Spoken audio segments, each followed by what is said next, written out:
The motivation for us is that taking healthy volunteers to high altitude allows us to explore how normal, well individuals respond to low oxygen levels or hypoxia. And the reason we find that interesting is because most of us come from an intensive care background, and all our patients have hypoxia as a fundamental problem. The difficulty for us is that studying hypoxia in those patients is very difficult because they have lots of other things going on, the problem that brought them to intensive care. And so this gives us an opportunity to look at a cleaner signal, if you like, so we get a better handle on what hypoxia is causing directly. Is that too small? So you wouldn't be wearing this? Have you got a cape? Blood pen. Grab a cape. You want them really both together, don't you?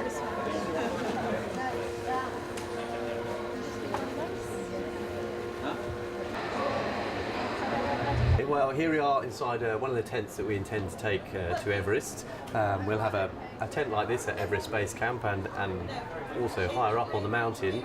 They're specially made tents to keep us very warm and so the equipment can function well at high altitude.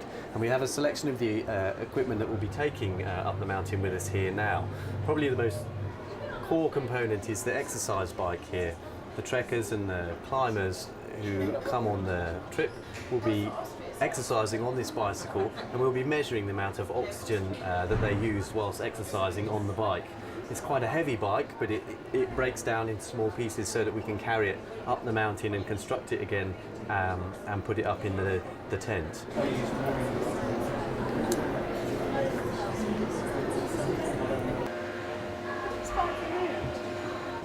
Okay, well, there are two main elements.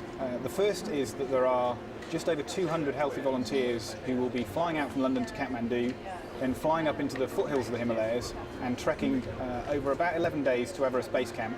And they'll be studied at sea level before they leave and along the way up to a large laboratory at Everest Base Camp, looking at their response to low oxygen levels.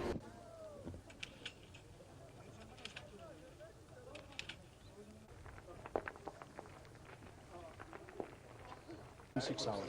That means by 12 hours they can do it. I've volunteered because really it's just a huge challenge for me.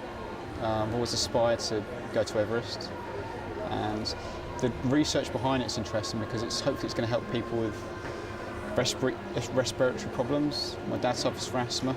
I'm probably going to get it, so I'm hoping that the research is going to benefit me in the future. 100%. So I'm not quite perfect, but 97, 98 is not too bad.